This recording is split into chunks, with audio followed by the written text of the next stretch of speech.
Bollywood silver screen presenting uncharted. इस कहानी की शुरुआत में दो भाइयों को दिखाया जाता है जिनका नाम सैम और नेथन होता है।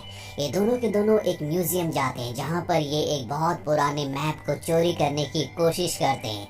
ये मैप आज से कई 100 साल पहले समंदर में यात्रा करने वाले उन नाविकों ने बनाया था जो कई सालों तक समंदर में यात्रा करते रहे। पर ये दोनों भाई उस मैप को नहीं चुरा पाते। यहाँ पर पुलिस आ जाती है और इन दोनों को इनके अनाथ आश्रम ले आती है। दरअसल इन दोनों का इस दुनिया में कोई भी नहीं है, ये दोनों अनाथ है। अब जो अनाथ आश्रम की हेड होती है वो पुलिस ऑफिसर को बताती है कि सैम ने पहले भी 3 बार इस मैप को चोरी करने की कोशिश की थी, इसीलिए अब इसे माफ नहीं किया जा सकता, तुम्हें इसे अपने साथ ले जाना चाहिए। सैम कहता है मैं अपने रूम से अपना सामान लेने जा रहा हूँ। और जब वो अपने रूम में आता है तो अपने भाई से कहता है कि मैं यहाँ से जा रहा हूँ, लेकिन एक दिन मैं तुम्हें जरूर मिलूंगा। और जाने से पहले वो अपने छोटे भाई को एक कोरा कागज, एक लाइटर और उसके गले में जो रिंग होती है वो देता है और कहता है कि तुम इस रिंग को देखकर हमेशा याद रखना कि तुम किस खानदान से बिलोंग करते हो। इसके बाद सैम यहाँ से चला जाता है और उसका छोटा भाई नेटन, जिसे उसने कोरा कागज और लाइटर भी दिया था, वो लाइटर की रोशनी उस कोरे कागज पर डालता है और उसमें लिखा होता है कि कभी मत भूलना कि तुम ड्रेक हो। दरअसल नेथन का पूरा नाम नेथन ड्रैक है और वो ड्रैक खानदान से बिलोंग करता है। इनके जो पूर्वज हुआ करते थे वो भी समुद्री यात्री थे। सैम के जाने के 15 साल बाद हमें नेथन को दिखाया जाता है जो न्यूयॉर्क सिटी में एक बार टेंडर का काम करता है, साथ ही वो छोटी मोटी चोरियां भी करता है। और एक दिन उसके बार में विक्टर नाम का एक आदमी आता है और वो नेथन को बताता है कि मैं तुम्हारे भाई के साथ मिलकर काम किया करता था, मैं एक ट्रेजर हंटर हूँ और मैं चाहता हूँ कि तुम मेरे साथ मिलकर काम करो। नेथन उसके साथ काम करने से मना कर देता है। विक्टर उसे अपना कार्ड देता है और वहाँ से चला जाता है। लेकिन नेथन अपने भाई को ढूंढना चाहता है जिसे उसने पिछले 15 सालों से नहीं देखा। हालांकि नेथन के भाई सैम ने कई बार उसे कई पोस्ट कार्ड्स भी भेजे हैं, लेकिन उसे नहीं पता कि उसका भाई कहाँ पर है। इसीलिए वो विक्टर के घर जाता है और जब वो विक्टर के घर जाता है तो दीवार पर वो उसी मैप को देखता है जिसे बचपन में वो अपने भाई के साथ चुराने के लिए म्यूजियम में गया था। और अब विक्टर यहाँ पर आ जाता है और उसे बताता है कि ये कोई आम मैप नहीं है, बल्कि ये एक खजाने का मैप है जिस खजाने को ढूंढने के लिए कई लोगों की जान चली गई। और इसके बाद मैगजीन में वो उसे एक शिप का फोटो दिखाता है और बताता है कि ये शिप कई 100 साल पुराना है और इस शिप की कीमत आज 500 करोड़ रुपए है और इसके अंदर खजाना भी है। 18 लोगों ने मिलकर इस शिप को कहीं छुपा दिया था और ये वही खजाना है जिसे तुम्हारा भाई भी ढूंढना चाहता था। हालांकि नेथन इसमें बिल्कुल भी इंटरेस्टेड नहीं होता, पर जब विक्टर उसे कहता है कि अगर तुम अपने भाई को ढूंढना चाहते हो तो तुम्हें मेरे साथ इस सफर पर चलना होगा। और अब नेथन अपने भाई को ढूंढने के लिए उसकी बात मान जाता है। इसके बाद विक्टर उसे एक क्रॉस की फोटो दिखाता है और जब नेथन उसे देखता है तो वो उसे बताता है कि ये कोई क्रॉस नहीं है, बल्कि ये कोई चाबी है और इस चाबी को हमें हासिल करना होगा। विक्टर बताता है कि ऐसी 2 चाबियां हैं जिनमें से एक मेरे पास है और दूसरी ऑक्शन में है जहां से हमें उस चाबी को चुराना होगा। ये दोनों के दोनों ऑक्शन में जाते हैं जहां से चाबी को चुरा लेते हैं और इनका सामना होता है सैंटियागो से। सैंटियागो उस खानदान का वंशज है जिस खानदान ने आज से कई 100 साल पहले उस समुद्री बेड़े को फंडिंग की थी जिसके अंदर खजाना है। और अब वो चाबी को हासिल करके किसी भी तरह से खजाने और जहाज को अपने कब्जे में लेना चाहता है। अब विक्टर यहाँ से निकल ही रहा होता है कि तभी यहाँ पर सैंटियागो की एक किलर जिसका नाम ब्रैडॉक है वो विक्टर की गर्दन पर चाकू रख देती है और उससे चाबी मांगती है। पर इससे पहले कि विक्टर उसे चाबी देता है यहाँ पर सिक्योरिटी आ जाती है। इनके बीच फाइट होना शुरू हो जाती है और इस बात का फायदा उठाकर विक्टर और नेथन दोनों चाबी लेकर यहाँ से निकल जाते हैं। ये पहुंच जाते हैं बार्सिलोना स्पेन में, जहाँ पर इनके पास एक लड़की आती है जिसका नाम फ्रेजर है जो विक्टर के साथ पहले मिलकर काम किया करती थी। और नेथन को पता चलता है कि दूसरी चाबी विक्टर के पास नहीं बल्कि फ्रेजर के पास है। इसीलिए विक्टर से पूछता है कि तुमने मुझसे झूठ क्यों कहा। फ्रेजर कहती है कि तुम इसको नहीं जानते और इसके बाद वो दूसरी चाबी भी लेकर यहाँ से भाग जाती है। नेथन किसी तरह से उसे पकड़ लेता है जिसके बाद विक्टर उसे कहता है कि बिना नेथन के हम खजाने तक नहीं पहुँच सकते, इसीलिए तुम्हें हमारे साथ रहना होगा। और अब फ्रेजर उसकी बात मान जाती है। दरअसल विक्टर और नेथन का भाई जो सैम था, इन दोनों ने एक डायरी चोरी की थी, जिसके बाद नेथन का भाई सैम गायब हो गया था। और अब उस डायरी की मदद से ये एक बहुत पुराने चर्च में पहुंच जाते हैं। और जब ये उसके बेसमेंट तहखाने में जाते हैं तो इन्हें वहां पर एक जगह मिल जाती है जहां पर इन क्रॉस को यानी कि चाबियों को लगाया जा सकता है। और जब ये चाबी लगाकर घुमाते हैं तो अंदर से तीर निकलते हैं। इनकी किस्मत अच्छी होती है कि वो तीर इन्हें नहीं लगते। और अब ये चाबी को दूसरी तरफ घुमाते हैं, जिससे यहाँ पर एक दरवाजा खुल जाता है, जहाँ पर ये देखते हैं कि नीचे एक बहुत पुराना तहखाना है, जहाँ पर दो अलग अलग रास्ते हैं। और अभी तय करते हैं कि ये अलग अलग जाएंगे। एक टीम में नेथन और फ्रेजर हो जाते हैं और विक्टर दूसरे रास्ते से अकेला जाएगा। पर जाने से पहले दोनों अपने मोबाइल्स को जीपीएस से जोड़ लेते हैं, ताकि इन दोनों को एक दूसरे की लोकेशन का पता चलता रहे। और अब ये अलग अलग आगे बढ़ते हैं। नेथन और फ्रेजर आगे बढ़ते हुए क्लब तक पहुंच जाते हैं। दरअसल किसी को नहीं पता था कि ये रास्ता क्लब जाता है। और क्लब में देखते हैं कि वहां पर चाबी लगाने का एक और स्लॉट है। और तभी सैंटियागो के लोग इन पर हमला कर देते हैं, लेकिन किसी तरह से चाबी से दरवाजा खोलकर उस खुफिया कमरे के अंदर चले जाते हैं। जहां जाने के बाद इन्हें दिखता है कि वहां पर एक और यानी कि तीसरा दरवाजा भी है। फ्रेजर उस पर चाबी लगाकर घुमाती है और तभी यहाँ पर पानी भरना शुरू हो जाता है, क्योंकि दरवाजा ऊपर एक फाउंटेन से जुड़ा हुआ होता है। और इस दरवाजे को खोलने से पहले इन्हें एक दूसरा दरवाजा खोलना था, जिस दरवाजे के पास अब विक्टर है। विक्टर उस दरवाजे के पास पहुंच जाता है, लेकिन तभी यहाँ पर सैंटियागो की वही किलर जिसने पहले भी उस पर हमला किया था, वो एक बार फिर से उस पर हमला कर देती है। वहीं हमें नेथन और फ्रेजर को दिखाया जाता है जो पानी में डूब रहे होते हैं। और जल्दी अगर विक्टर ने दरवाजा नहीं खोला तो इन दोनों की मृत्यु हो जाएगी। विक्टर उस किलर को बेहोश करके दरवाजा खोल देता है, जिससे उन दोनों की जान बच जाती है। इसके बाद ये उस दरवाजे से ऊपर आ जाते हैं, जहाँ पर ये विक्टर को देखते हैं जो अब भी उस केबिन से बाहर जाली से इन्हें देख रहा होता है। ये विक्टर से दूसरी चाबी मांगते हैं, क्योंकि इनके सामने एक और दरवाजा होता है जो कि चौथा दरवाजा है। और ये वो दरवाजा है जिसके अंदर शायद खजाना है। हालांकि विक्टर इन्हें चाबी नहीं देना चाहता, लेकिन इस वक्त उसके पास इसके अलावा कोई भी रास्ता नहीं होता, इसीलिए वो चाबी दे देता है। और अब चाबी नेथन के पास है। नेथन देखता है कि उस दरवाजे पर एक निशान है, और जब वो दोनों चाबियों को मिलाता है तो वैसा ही निशान बन जाता है। वो दोनों चाबियों को एक साथ जोड़कर दरवाजे के लॉक पर लगाता है, और जब उसे घुमाता है तो दरवाजा खुल जाता है। अब ये दोनों के दोनों अंदर जाते हैं, जहाँ पर 3 बहुत बड़े बड़े पॉट्स होते हैं। इन्हें लगता है कि खजाना इन पॉट्स के अंदर है, लेकिन जब फ्रेजर उसके अंदर देखती है तो उसमें नमक के अलावा कुछ भी नहीं होता। ये हताश हो जाते हैं, और तभी वो पॉट्स अपने आप ही टूट जाते हैं, जिसके अंदर से एक नक्शा निकलता है। और इस नक्शे से इन्हें पता चलता है कि खजाने का असली नक्शा ये है, और इस नक्शे के मुताबिक इन्हें फिलीपींस जाना होगा। लेकिन यहाँ पर फ्रेजर नेथन को धोखा देती है, वो उस पर गन पॉइंट कर लेती है और उसे बेहोश करके नक्शा और दोनों चाबियों को लेकर यहाँ से निकल जाती है।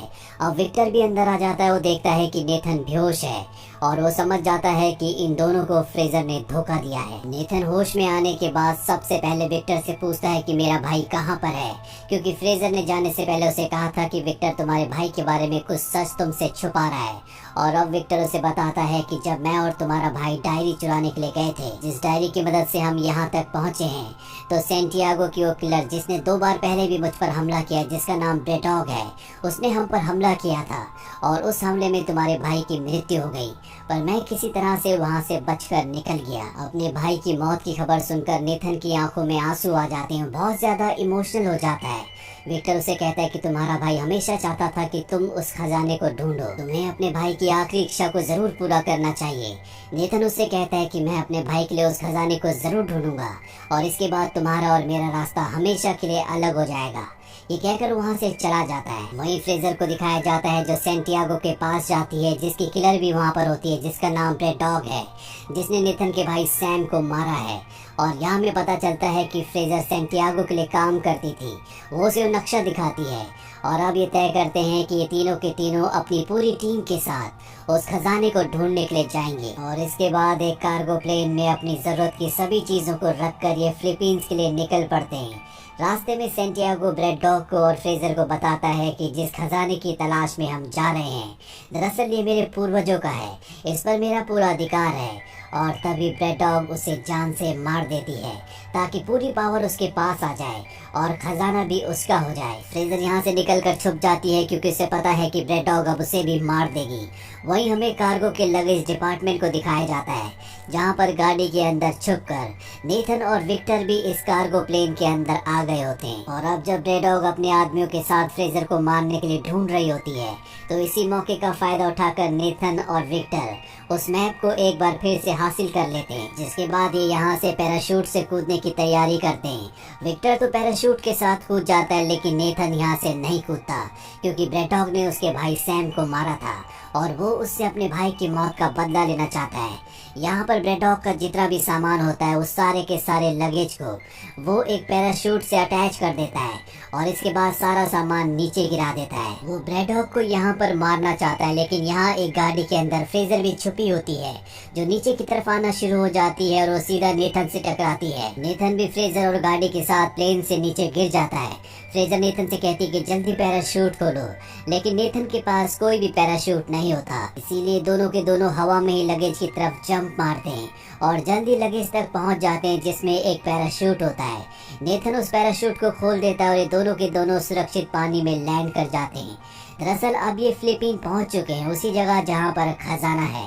वहां पर रात को ये एक होटल के अंदर स्टे करते हैं जहां मैप देखने के बाद फ्रेजर को कुछ भी समझ नहीं आता कि खजाने की सही लोकेशन कहां पर है। दरअसल इसमें बहुत सारे कोड्स होते हैं जिन्हें समझने के बाद ये खजाने की सही लोकेशन तक पहुंच सकते हैं। फ्रेजर को कुछ समझ नहीं आता इसीलिए वो सो जाती है और नेथन पूरी रात इन कोड्स को सुलझाता है। दरअसल उसके भाई ने इन बीते हुए सालों में उसे कई पोस्ट कार्ड्स भेजे थे और इन पोस्ट कार्ड्स में इन क्लूज को समझने के तरीके थे जिन्हें समझकर वो एक लोकेशन नोट करता है और यही खजाने की लोकेशन होती है। और जब सुबह फ्रेजर उठती है तो देखती है कि नेथन ने कागज पर एक लोकेशन लिखी है।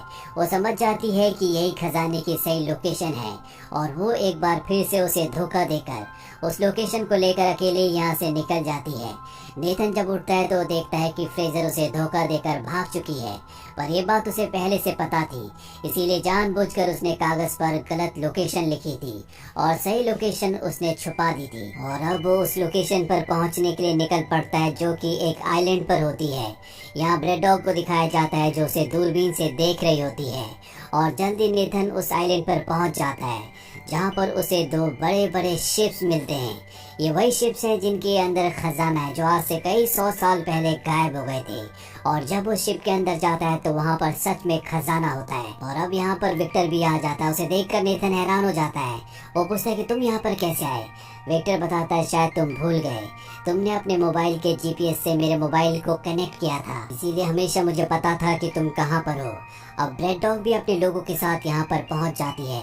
उसे और उसके लोगों को देखकर ये दोनों के दोनों छुप जाते हैं क्योंकि ब्रेड डॉग के और उसके लोगों के पास हथियार भी थे।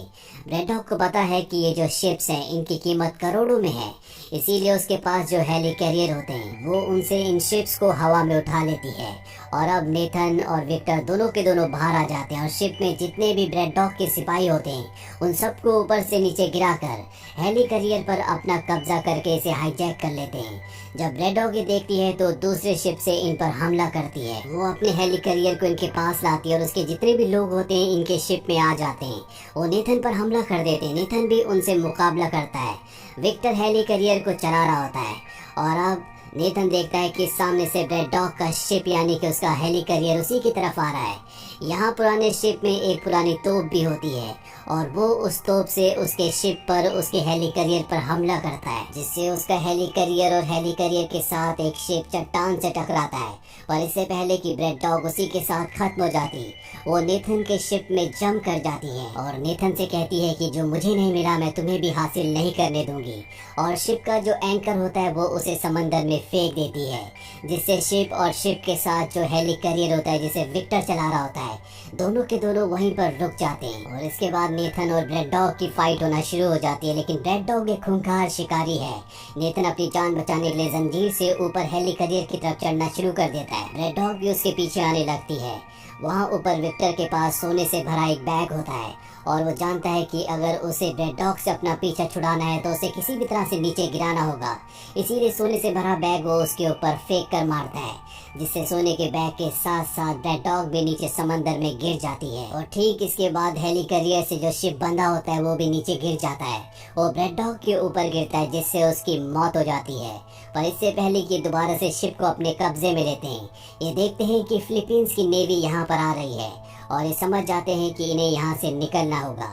विक्टर बहुत ज़्यादा दुखी होता है और तभी नेथन उसे दिखाता है कि उसके पास अब भी कुछ गोल्ड है जो छुपा कर अपने साथ ले आया था। और तभी हमें समंदर में फ्रेजर को दिखाया जाता है जो इन दोनों का पीछा कर रही होती है, जिसे नेथन ने बेवकूफ़ बना दिया था और अब किसी भी तरह से वो इन दोनों तक पहुंचना चाहती है। वहीं दूसरी तरफ हमें एक जेल में नेथन के बड़े भाई सैम को दिखाया जाता है जो अब भी जिंदा होता है और वो उस जेल से अपने भाई नेथन के लिए एक पोस्ट कार्ड लिख रहा होता है, जिसमें वो लिखता है कि तुम्हारे आसपास जितने भी लोग हैं तुम्हें उनसे सावधान रहना होगा। इस फिल्म के पोस्ट क्रेडिट सीन में हमें दिखाया जाता है कि नेथन एक बार में जाता है जहाँ पर उसे एक आदमी मिलता है। नेथन के पास जो रिंग होती है जो उसके बड़े भाई ने कभी उसे दी थी, वो आदमी उससे उस रिंग का सौदा करता है, जिसके बदले वो नेथन को नाजी मैप देने का वादा करता है। पर यह आदमी नेथन को डबल क्रॉस करना चाहता है।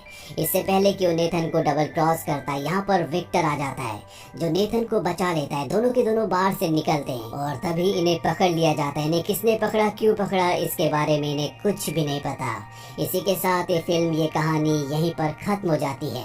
ये फिल्म ईयर 2022 में रिलीज हुई थी। IMDb पर इस फिल्म की रेटिंग है 6.4। उम्मीद करते हैं कि ये कहानी आपको पसंद आई होगी।